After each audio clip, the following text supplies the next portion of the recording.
Les rois maudits. Tome 1. Le roi de fer. De Maurice Druon.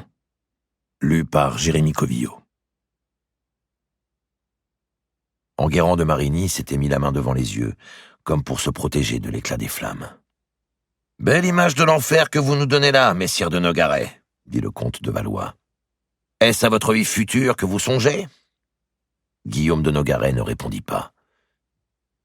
Geoffroy de Charnay n'était plus qu'un objet qui noircissait, crépitait, se gonflait de bulles, s'effondrait lentement dans la cendre, devenait cendre. Des femmes s'évanouirent, d'autres s'approchaient de la berge, à la hâte, pour aller vomir dans l'eau, presque sous le nez du roi. La foule, d'avoir tant hurlé, s'était calmée, et l'on commençait à crier au miracle parce que le vent, s'obstinant à souffler dans le même sens, couchait les flammes devant le grand maître, et que celui-ci n'avait pas encore été atteint. Comment pouvait-il tenir si longtemps? Le bûcher de son côté paraissait intact. Puis, soudain, il y eut un effondrement du brasier, et, ravivés, les flammes bondirent devant le condamné. « Ça y est, lui aussi !» s'écria Louis de Navarre. Les vastes yeux froids de Philippe le Bel, même en ce moment, ne sciaient pas. Et tout à coup, la voix du grand maître s'éleva à travers le rideau de feu, et, comme si elle se fût adressée à chacun, atteignit chacun en plein visage.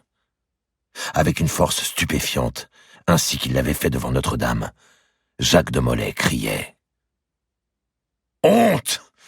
Honte! Vous voyez des innocents qui meurent! Honte sur vous tous! Dieu vous jugera !» La flamme le flagella, brûla sa barbe, calcina en une seconde sa mitre de papier et alluma ses cheveux blancs. La foule terrifiée s'était tue.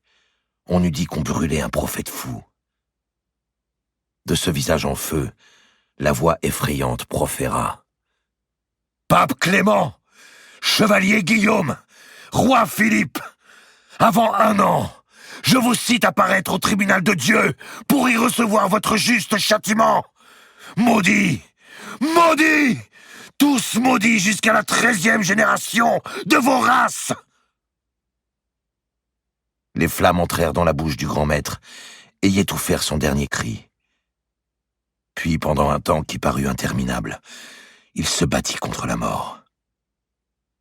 Enfin, il se plia. La corde se rompit. Il s'effondra dans la fournaise, et l'on vit sa main qui demeurait levée entre les flammes. Elle resta ainsi jusqu'à ce qu'elle fût toute noire. La foule demeurait sur place, et n'était que murmure, attente sans raison, consternation, angoisse. Tout le poids de la nuit et de l'horreur était tombé sur elle. Les derniers craquements des braises la faisaient tressaillir. Les ténèbres gagnaient sur les lueurs déclinantes du bûcher.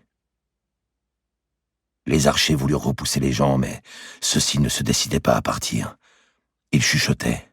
« Ce n'est pas nous qui l'a maudit. C'est le roi, n'est-ce pas? C'est le pape? C'est Nogaret ?» Les regards se levaient vers la loggia. Le roi était toujours contre la balustrade. Il regardait la main noire du grand maître plantée dans la cendre rouge.